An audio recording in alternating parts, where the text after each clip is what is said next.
Hey guys, how you doing? Ray here again. If you'd like to subscribe, it's Nitro Kyosho. Remember to follow me on Facebook.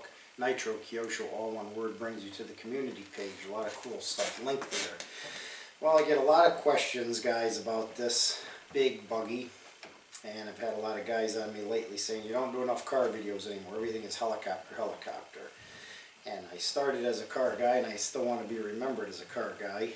I have a lot of knowledge about the nitros and these guys and everything, and hopefully share some of that with you. So I do get a tremendous amount of questions, more or less on this than even the nitros. And they want to know, one guy said, you know, Ray, how do you keep it so clean? How do you store it away in the winter? What do you do for maintenance, upgrades, you know, everything. So we're just going to go over some general, just about everything on this guy. Now I do have some videos out showing you how to maintenance parts of this thing, so I'm not going to rehash a lot of that. You can type in on the search bar on my channel about this, and it'll come up with all the videos. I've got ones about doing bearings and maintenance and the gearbox and everything. So let's talk about cleaning this, guys, alright, to start out with. I see some guys on YouTube blasting them with water hoses and this and that, and that's a little extreme. I guess if it's really covered in mud, you might not have no choice. In that case, you got to have a compressor ready to blow all the water out of everywhere. And you got to cover up your air filter, make sure you're not throwing water into the carb and all over the servos. If they're not waterproof, you can damage them. And you obviously don't want to leave it covered with water because it'll start rusting in different places. How I clean mine generally, if you clean this thing after every use, guys, you're not going to let it get a foothold on you and then it becomes a mess where you got dried mud that's been sitting there for a week. So basically, not letting this get a foothold on you is really the key to keeping it clean. Now, it depends if you're running it in a wet condition, if you're running it in mud, dirt, sand. I mean, I predominantly run this thing on grass that is pretty much dry, so it keeps it fairly clean. Dirt really isn't that bad either, in sand, but when you get into wet conditions is what really makes a mucky mess of these guys, alright? Basically how I clean mine is I use stuff like this, Simple Green, spray bottle. You can use regular Simple Green. This is one that's already pre-made you can buy. And you can basically just spray it down with that and then blow it off with an air. You can even get the cans of air. If you don't have a compressor, you can get the big blast air cans for electronics, for dust. That works good. And toothbrush is good for getting in on all the crevices. You can also use, like back here, these like Lysol wipes, alright, is good. Wipes down all the arms and everything in the body good. I don't really recommend hosing these things off unless it's absolutely necessary. And the toothbrush works really well, and along with those wipes you can wipe everything down and keep everything pretty clean. But like I said, not letting the dirt accumulate for a long period of time and letting it get a good foothold on you is probably the key. Now every year I change the spark plug on mine whether it needs it or not. Why? Because you can buy these at AutoZone, NGKs, factory one for this motor, alright, for like $1 something. Okay, if you buy these from the hobby companies online, you're going to pay $12 to $15 for one of these. Same plug, NGK, good plug. You can get probably, I'd say 6 or 7 of these for the price you're going to get one on online. So just bring your plug into like AutoZone and give it to them, and they'll order them. If they don't have them, you'll get them in a day or so. So as far as that, really this is the life of the engine, guys, when you're talking about these 2-cycle motors. Alright, if the spark plug's not working, the thing, you're going to pull it 100,000 times. That's the other thing. If you go out, you don't want to excuse me, guys, you don't want to over prime these things, okay? If you notice in a lot of my videos, when I pull it, I might have to pull it a few times and then it'll fire. That's better than flooding it. If you flood it, you're going to ruin your plug and then it isn't going to start. So it's basically better. Excuse me, guys, I got a cough here bothering me.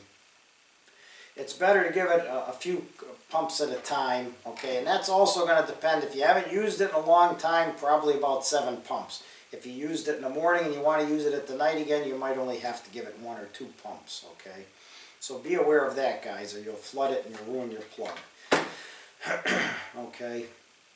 The oil that I use in mine, I buy also at like Advanced Auto Parts or AutoZone. It's called Ams Oil Saver Professional Non-Smokeless Formula.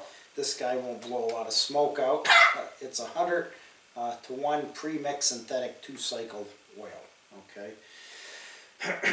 And it does keep it from smoking. All right. In the winter time, Armor All is what I use on the tires. I take the tires off, the rims and everything. I clean them out good. I wash the tires and I soak them with Armor All. That keeps the rubber healthy. It keeps it fresh. And as far as the type of grease I use, I showed you in another video. I'll show it once again. And all the bearings, because the bearings are repackable. You don't have to replace them. You can take the pop the seals out. I put Lucas Oil Products Red and Tacky number 2. Lasts a long time. Keeps the bearings healthy. AutoZone again. Now, upgrades. Upgrades on this guy, alright, I've seen people spend over $1,000 or more on YouTube. All chrome, aluminum, chromed out, decked out, blinged out, whatever you want to call it. If you want a shelf queen, if you want something you're going to use, you know. If you want to do that, guys, for a visual effect and you get off on that and it definitely looks nice, then, you know, be my guest. But for me, this is almost stock, okay? I don't recommend doing upgrades unless you notice that something is breaking a lot, okay? And in my opinions, after having this thing for 5 or plus years, not a lot breaks. In fact, I've only broke a clutch valve, and that was about it. And I put back a stock one and never had an issue again. The upgrades, in my opinion, for this is pre-filters and tires and a pipe. Okay, and that is about it. Pre-filter on here, so you got a triple stage filter. You got an oil filter, a dust filter, and then a micro dust filter on the outside, and they're made by Outerwears. Another one over here, which you can see under there, another Outerwears on the pull start. Because the pull start, you don't want that to get dirt and dust and grime in there, and it'll jam up and it won't pull, and you'll end up breaking it or having to take it apart, breaking the rope, or pulling it apart to clean it out. I've never had a problem with mine because I've had that on there from day one. Because there's a fan inside there that helps to cool the motor. So you don't want grit and grime and dirt and dust and everything inside there. So pre-filters are one of the biggest guys. The V2, the Dominator pipe here, is a nice upgrade. It does make a difference. You're talking about maybe a horsepower and a half boost. I don't know if it gives you 2, it might, but I'd say at least a horse and a half. If you're talking about a 500 horsepower Corvette, 1 horsepower addition is something just to laugh at. But on a tiny little engine like this, putting out 5 horse and you add a horse, it makes a big difference. I noticed a tremendous power band difference, and the pipe was definitely worth doing. Okay. Tires. The tires that come on this, guys, they're not bad tires. I mean, they give you an okay tire, but I had a lot of loss of power using these, a lot of wheel slipping and everything, and a lot of fishtailing all around, and never could get control of this thing. I put on the Nightmare MX, or Hostile Nightmare MX tires, made in USA, hard compound in the back. I didn't put them in the front. I don't know if it would make a tremendous difference in the front. It's not 4-wheel drive, so they're not really gripping. I mean, The front seems to be pretty good, so I left them alone. Although if you're running in really rough environments, it might be a good idea to put the hostile ones on the front they came out with, because they are definitely a harder, tougher material. They won't tear and rip. I don't know if you could cut through these things with a razor, guys. So the front is up to you. I don't have any issues with the front of mine. And probably having a little bit of slip, if you do on the front, isn't a bad thing. It saves your servo from a lot of wear and tear. But it seems to steer just fine, guys. I don't have any trouble. The back is definitely something to do. They're better tires. It has more power. It'll wheelie now. It grips, and there's no more slipping and sliding. Another thing, this one didn't come with a sway bar kit. The Super Sport one did, the kit. I didn't build the kit at the time, guys, because I had a lot of other projects going on. It really wasn't worth it to me. The primary difference was it came with 2 exhaust pipes, which this one came with 1, which didn't matter because I wasn't intending to use either of those that they gave you anyways. It only came, I think, with a throttle or a steering servo. You had to buy another servo. You had to buy a battery. You had to put a transmitter system in it. The only real difference was it came with orange anodized. It came with a sway bar kit, 2 exhaust pipes, and a 3cc motor, bigger. Other than that, it was basically the same thing, which you had to spend a lot more money to put together. This was $1,000, and it came already put together, and I didn't at the time have time. I had a lot of helicopter projects and other things going. So I did add a sway bar kit to this for $30 or whatever. They give you 3 different kinds for the road, for the dirt, different conditions. That'll save you a lot of wheel hop and loss of traction too, guys. This thing is a big machine. It definitely needs a sway bar kit on it. So if you have one of these, that is another thing. Sway bar kit, exhaust, tires, and pre-filters. Other than that, I haven't broken anything except the clutch bell. And, you know, I see aluminum gas caps and aluminum arms and aluminum everything. And let me tell you something about aluminum, guys, and especially the aluminum that comes on the RC helicopters and cars. Okay, unless it's a 70-75 grade aircraft aluminum like the Kyosho shock towers and the Kyosho frame, it's garbage. Because most of the stuff that comes on my helicopters, you can just, it bends and it's garbage aluminum. So a lot of times, Kyosho is one company, guys, the Kyosho company that makes extremely good plastics, okay? And plastic will flex a little bit, all right? Aluminum just bends, all right? So most, I'd say 99% of the aluminum in the RC cars and helicopters is absolute crap garbage, okay, that they sell. Don't waste your money on it, guys, all right? It's garbage aluminum. Kyosho, I would put Kyosho's plastics up against most of the helicopter companies, and I'm not going to start naming companies, but I would put their plastics against all of those companies' aluminums, all right?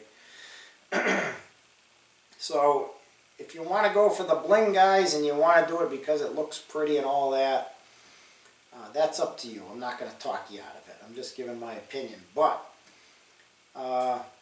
you know, if you notice something is breaking a lot on this, then maybe you look at a different brand, there's different companies that make different arms and plastics, and if you want to go with aluminum, be my guest. But other than that, I mean, it's an insult to the HPI company to say their stuff is garbage and start changing it, you know, their plastics, because they're not. I've never broke anything in all the years I've owned it. And other than that, guys, I mean, engines too. Engines are a big upgrade in this. Engines add a lot of torque more than anything else. And I don't mind this motor. This motor rips. You've seen it in the videos. It's very fast. It wheelies. It blows hole shots and everything. So as far as the motor at this point too, I don't mind it. It's a pretty good motor. If something ever happened to it, then I would think of maybe putting a 30 or something bigger on there. But remember, when you put a bigger motor, you got to put a lot of bigger everything else, because you'll start snapping the axles. The gearing has to change. There's other things back there that you'll start breaking with the more power and the more torque and everything. So usually then you got to do clutch kits and clutch bells and the whole clutch carriers, and there's a lot of other things besides just switching a motor. But you know, the other thing is, when you're not using this, you know, drain out your fuel. Don't leave the fuel sitting in there all winter long or for long periods of time. These gas tanks will run about an hour, guys, on a tank of fuel, depending how you're getting on it or not getting on it. So be aware of that. If you fill them all the way to the top, they'll last a long time. The stock servos that came on this, I haven't had any issues with them. They seem to be pretty strong, and they run good. So I never did any electronic upgrades either. And other than that, guys, I don't know what else to really talk about with this. What I do is I shut the choke on the carb, so the carb flap stays shut in the winter. And I also put a little plug, if you can find a little rubber plug, over the end of the exhaust pipe here to keep any kind of moisture. Remember, you travel through the exhaust pipe, guys, it goes right into the back of the motor, and the piston's right there. So if you're letting this thing sit in the garage or somewhere where there's moisture, hot and cold, moisture is going to travel into that exhaust, and it's going to travel through it, and it's going to travel into the back of the motor, into the piston. Okay. As far as the piston itself, if you want, you can drop a few drops of the oil in there and swish it around for the winter for storage. And maintenance, guys. Maintenance is one of the biggest things as far as the gearboxes. Now, you don't have a front gearbox, it's not four-wheel drive. You don't have a mid one, which is nice. You only have one in the back. And I get asked a lot, when do I maintenance this? Well, guys, it's not a week or a day or a month or a year. It depends on how much you're using it. What I would recommend doing is keeping a log. Okay, write it down on paper. I used it for 20 minutes this day. I used it for an hour this day. I can't tell you that information, guys, because I don't know how much you're using it. It really, really depends on how many hours and how much abuse you're putting on it. If you're driving this thing for 15 minutes once a week, you know, once, you know, maybe 10 times a year or something, 20, you know, or somebody's racing it, you know, vigorously every weekend. So that really is going to depend on you. I would keep a log of the hours, and you can really kind of tell by spinning the tires when it starts to get real loose in there. So that's really going to depend on how much use you use it, and you really have to use your own judgment on that, guys. It is kind of a project to do, so it's not something you want to do every week. It is quite a bit of work to take all the bearings apart and maintenance them, re-grease them, and do the gearbox, the axles, and everything. So be aware of that. It is a tremendous job to maintenance everything. And other than that, guys, I don't really have much more to say. I think I covered just about everything I wanted to. And I hope that this helps you out. And be aware of one thing, guys. When you're spending a lot of money on this thing with chrome and aluminum and all that upgrades, think about, you know, someday if you want to get rid of this thing and you want to sell it, and you put $1,000 into a $1,000 buggy, you're not going to get your money back. So don't fall victim to the big time upgrade game, because you might be sorry when you go to sell this thing and somebody offers you $500 for something that you put $2,500 into. So be aware of that, guys. Think smart, and I hope this video helps you out. Thanks for watching.